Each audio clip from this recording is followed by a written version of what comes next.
So we're going to talk about continuity and end behavior. Tell me, what is another form of the word continuity?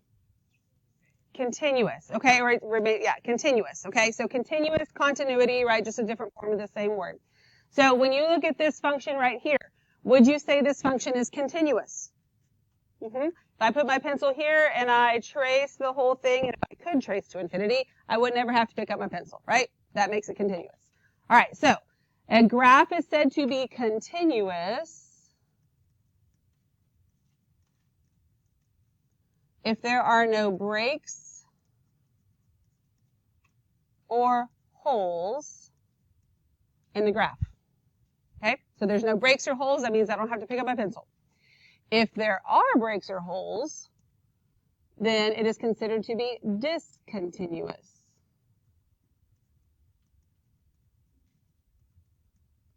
Okay. So continuity goes with continuous, discontinuous, okay. Discontinuous, I'm saying it wrong. Discontinuous goes with discontinuity.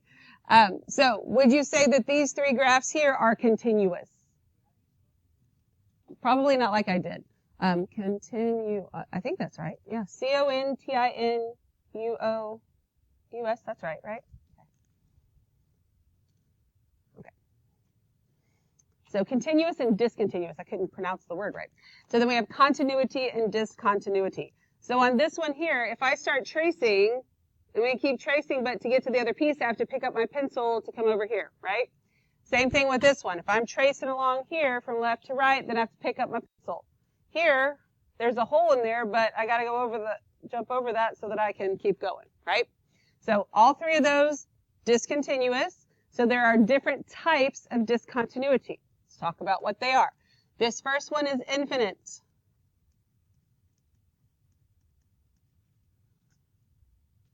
What does this graph have that is not drawn in? Asymptote. It has two asymptotes, right? Well, for discontinuity, our horizontal asymptote doesn't do anything for discontinuity. It is only our vertical one that makes a difference here. So there is a horizontal one, but that vertical one is what's causing our discontinuity here. So when infinite happens, when f of x increases or decreases infinitely as x approaches a from the left or the right. So as x approaches a, see, I'm decreasing infinitely, right? And yesterday I said we go from left to right on almost everything we do. This is one of the things that we don't go from left to right. But notice we are not writing intervals. When you are writing intervals about things, about positive and negative, increasing, decreasing, you are going from left to right every single time. But this says, as it approaches A from the left or the right. So I'm approaching from the left, I'm decreasing infinitely. I'm approaching from the right, I'm increasing infinitely. Okay? Does that make sense? So that's what makes that infinite discontinuity. If you have a vertical asymptote, just because there's a vertical asymptote there doesn't necessarily mean that you have any type of discontinuity. For instance, if I have a graph of a logarithm, like this, I have an asymptote right here. Is that graph continuous? Yes. If I put my pencil here, I don't have to pick it up, right? And there is a vertical asymptote. So just because there is one doesn't mean that you'll have discontinuity, only if you have something on both sides of it. Because it does say it has to be from the left or the right. Okay? We good?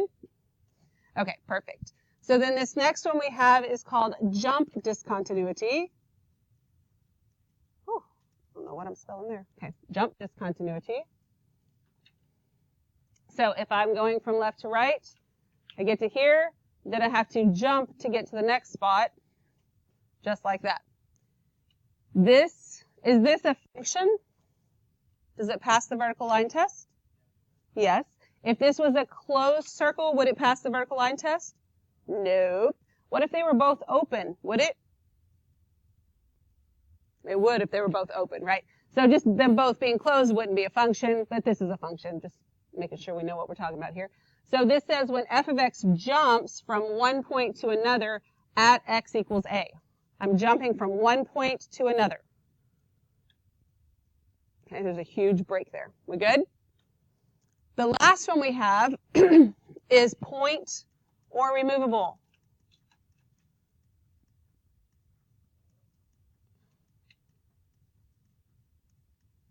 Okay. Point or removable. So we have a line here, but the line has a hole in it, right? So that means that it's missing a point because the point has been removed. So we will call it point probably more often than not, just because, first of all, it's a shorter name, left to right.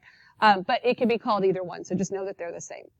I had a poor choice of words when I was asking you if it was continuous, because I said we're going to get here and then we're going to jump over that hole.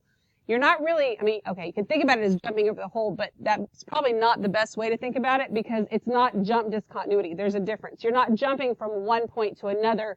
You're going over or missing a point because it's been removed.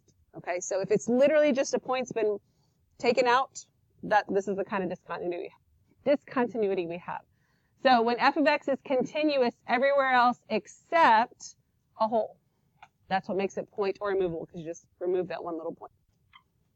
Okay, we're good? All right. Daisy, I'll talk about continuity yesterday.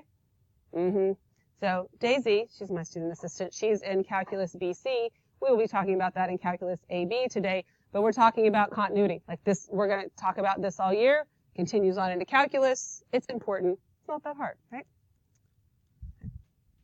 Yeah, we'll talk about, well, the difference between AB and BC. AB is just Calculus 1 in college. BC is Cal 1 and Cal 2 put together. Goes a lot faster. You gotta love math and be a math whiz to want to survive in there. Okay, so let's look at these examples here. It says, determine if the function shown on the graph is continuous. If not, identify the type and location of discontinuity. So is number 1 continuous? No. What type would you say this is? Jump. Do I have an asymptote? No, I'm jumping. He was looking at the wrong question, so you were on the back, weren't you? Oh, you were looking up here. Okay. I thought you flipped your paper over, that's why I was confused. So this is jump, and then this is at x equals what? 1, 2, 3, negative 5? Yeah. Okay, it's at an x value. What do you think about number 2? Do you think it's continuous? Yes. If I put my pencil here, I'm going to continue. Great. Okay, so this is just a yes. What about number 3? No, because I have this vertical asymptote here, so this is a no, because we've got to make sure we answer the question. And then what type? Infinite. This one is infinite. And it's at x equals what? 1. All right, so just a little side note on this one, just before we talk about continuity. This one has a horizontal asymptote. Now, the horizontal asymptote doesn't affect my continuity, but there's a horizontal asymptote right here. What rule does that break that some of you understand about asymptotes? You can't touch them, okay? And that's not 100% true. You can't touch the vertical asymptotes. You are not going to ever cross because that affects the domain. However, a horizontal asymptote you can. Now, there's a reason you were kind of lied to, and that was because the kinds of functions that you were using with the horizontal asymptotes up through Algebra 2, they probably didn't cross, and it was just kind of easier to say it gets really, really close, but it never touches, never crosses. But really, our horizontal asymptotes have more to do with end behavior, which is what we're going to talk about on the back. So even though, yes, it's going to get closer and closer to this asymptote, it can cross it once. It can actually cross it an infinite amount of times. Okay, so doesn't have anything to do with continuity right now. Just wanted to let you know, because that's a good picture of it, that is a possibility. So I'm going to kind of tell you some of the things you've been lied to, like your whole math lives. Hey, sit up, please. You're missing all the fun. Come on. All right, number 4. So is 4 continuous? That's the actual question. And then the answer is yes. Okay. What about 5? No. What kind of discontinuity do we have? Point or removable. I'm going to use point's a shorter word, so I think we'll go with that one. But removable is not wrong. And this is at x equals negative 3. Is number 6 continuous? No. How many discontinuities do we have? 2. We can have more than one. You can have a bunch of them. So it's a no. So let's talk about the first one we come to. What's the first one going left to right? Infinite. Okay. Infinite at x equals, it's not, but I think the graph is what, I don't think it's that you don't understand it. I think it's that, it looks like an axis, I know. Things just copy weird sometimes. It's actually at x equals 2. All right, and then what's the other one? Point. And that's at x equals what? 4. Okay. Any questions about those? Simple enough? Good? Okay. All right, so let's look at end behavior. The most important word on this whole side is the word end. We're talking about end behavior. The continuity part, we were kind of talking about middle behavior. That's not what it's called, but you know, this stuff here that we can see whether it's continuous or discontinuous, but end behavior, what's happening way out at the infinities. It doesn't matter what kind of craziness is going on in the middle. We're going to ignore all that because we're talking end behavior here, okay? So this says, as x moves towards positive infinity and negative infinity, end behavior describes what is happening to the value of f of x. Okay, so remember the value of the function is the y value. This is just f of x. So if we want to describe this in behavior, this reads as x approaches infinity, f of x approaches blank, all right? So as x gets bigger and bigger and bigger, all the way out at the infinities, or at the positive infinity, what is f of x approaching? Negative infinity. Is it ever going to make it there? No, you never can make it to infinity because it just keeps on going. Right? That's why we say approaches. So as x approaches negative infinity, now notice, like I said, today what we're doing with discontinuity and with end behavior, we are going from right to left, but we're not writing any intervals. Okay, and this is like the one thing that we do this way. We're going from right to left. As x gets smaller and smaller and smaller, what's happening to y? It's increasing bigger and bigger and bigger all the way to infinity. Okay, does that make sense? This is actually an introduction to limits. We don't use that word in here until like May.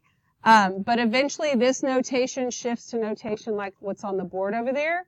But again, that's calculus stuff. We're not getting into that notation until May. But it still is limits as things approach things and we're going from left to right. Okay? So let's look at number 7. It says describe the end behavior. All right. So as x approaches infinity, as x gets bigger and bigger and bigger, what is f of x approaching? Infinity, right? Y is getting bigger. Oh, that's a bad infinity. Bigger and bigger and bigger. Okay. As x approaches negative infinity, what is f of x approaching? Infinity. Okay, so they can both be infinity, they can both be negative infinity, they can be different, it just depends on the function. Okay? So let's look at number 8. As x approaches infinity, what is f of x approaching? Negative infinity.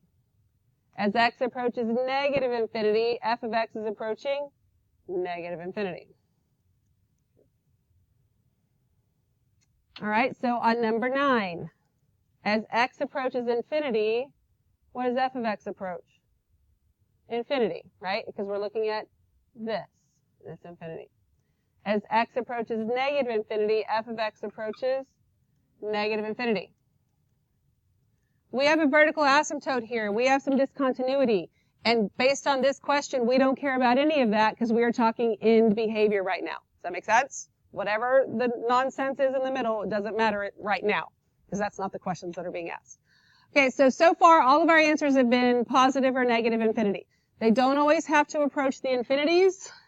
They can approach a certain value instead. So let's look here. It says as x moves towards positive infinity and negative infinity, it's possible for f of x to be approaching a certain value. On that graph that we have right there, how many asymptotes do I have? 2. The vertical asymptote affects continuity, which is not what this question is about. The horizontal asymptote is what affects end behavior. Okay? So in this particular graph, as x approaches infinity, what is f of x approaching? Negative 1. Very good. And as x approaches negative infinity, f of x approaches negative 1. On the right, it's approaching from above, and on the left, it's approaching from below, but they're still both approaching negative 1. Are they ever going to make it there? No. Now, here's the, like, could it cross? We just said yes. I mean, it could cross. It could come up and then go back down, so it would make it there here, but not way out at infinity. Does that make sense? Even if it crosses it and goes up above it, it's still going to come back down and just approach it from one side or the other. Okay. All right, so, and number 10 is another example of that. I'm going to draw it a little bit more drastic than what it is because it just looks like it's all stuck together. This is kind of what's happening here. Okay. So that we have this asymptote right there. And it crosses the asymptote, that's fine. Okay? But at way out at infinity, what is f of x approaching? 0. And way out at negative infinity, what's it approaching? 0. On number 11, I have two asymptotes. The vertical one is irrelevant for me right now. I mean, I could draw it in, but that has to do with continuity. This, though, is going to help me with my end behavior. As x approaches infinity, what does f of x approach? Negative 3. Very good. As x approaches negative infinity, f of x approaches negative 3. Now, on all three of these examples we've done so far, they approach the same number, and one's from underneath and one's from above. That's not necessarily always the case. They could be both from above, both from below. These numbers could be different, and we'll see some of those. So don't assume just because you get negative 3 that the other one is automatically negative 3, because it doesn't happen every time. All right, so number 12, do I have a horizontal asymptote? Yes, I do. It's right here. Okay. And so as x approaches infinity, what does f of x approach? 2. And negative infinity? 2. Okay. 13, how many asymptotes do you think exist here? 3. There's actually 3, and we'll draw them all in just so you can see this graph, but I have 3. I have a horizontal one, which is really the only one that matters, but then I have a vertical one here, and I have a vertical one here. Okay? So maybe you've never seen a graph like that or had to deal with a graph like that, but we should still be able to deal with end behavior. As x approaches infinity, what does f of x approach? Negative 2. What is f, as x approaches negative infinity, what does f of x approach? Negative 2. Okay? Don't let the graph of something that you've never seen before that you're a little worried about, okay, what am I going to do with that? This middle behavior, completely irrelevant right now. Okay? All right, what do you think about 14? As x approaches infinity, what does f of x approach? 0.